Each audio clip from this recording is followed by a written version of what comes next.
Shalom Yeshua. I want to start by giving all praise to Yahweh Hashem El Shai. Double honors to elders of GMS, the apostles of GMS, and all you brothers are doing the work in truth, war, sincerity. Now, I was going through the archives, GMS archives too, and I came across the apostles' video after the hour of temptation.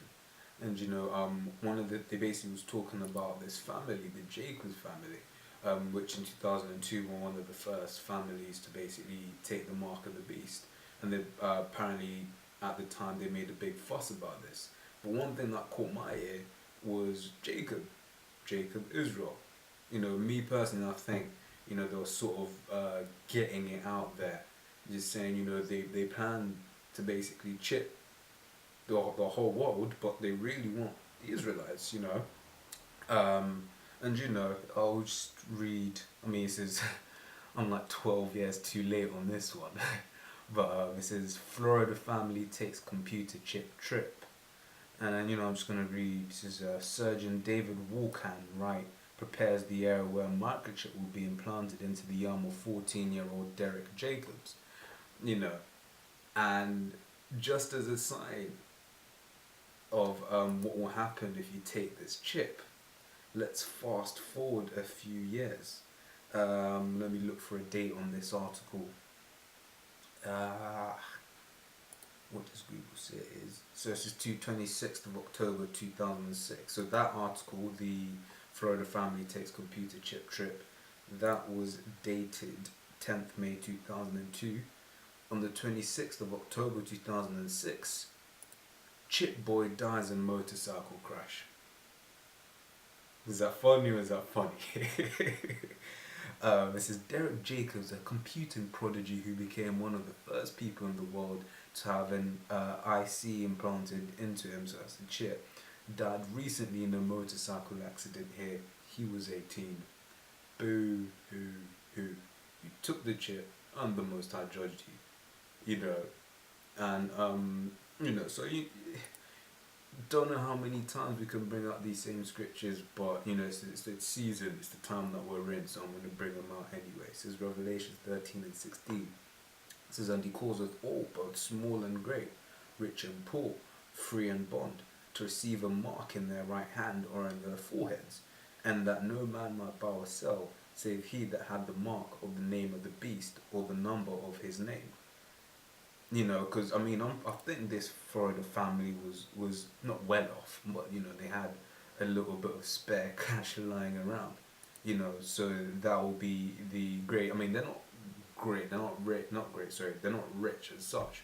The rich people will be forced to get it, the poor people will be forced to get it, the people in the jails will be forced to get it, and people that are walking around on the streets will be forced to get it, everyone will be forced to get it. But jump to Revelation 3:10, says, because thou hast kept the word of my patience, I will also keep thee from the hour of temptation, which is that chip. So if you keep the word of the Most High, the Most High will keep you from the hour of temptation. Like as they were saying in the video, it's a quid pro quo. You do something for me, I'll do something for you.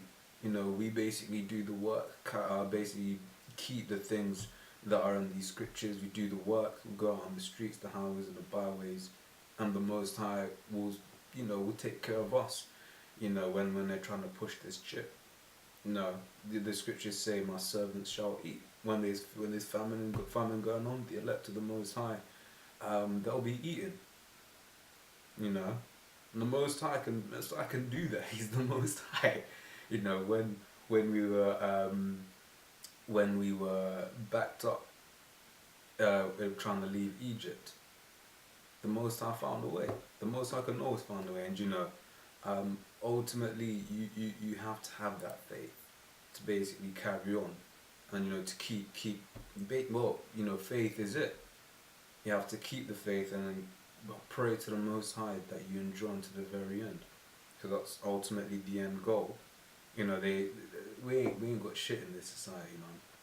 We ain't got shit. So this is Revelations 14 and 9. It says, and the third angel followed them, saying with a loud voice, if any man worship the beast and his image, and receive his mark in his forehead or in his hand, the same shall drink of the wine of the wrath of the Most High, which is poured out without mixture into the cup of his indignation. And he shall be tormented with fire and brimstone in the presence of the holy angels and in the presence of the Lamb. You know, don't take that shit. It's as simple as that. You know, you might want to eat. You know, I think, ooh, you know, I need that food in me, but it's not that deep. It's not that deep. You know, you sate your hunger for, you sate your hunger for a few hours.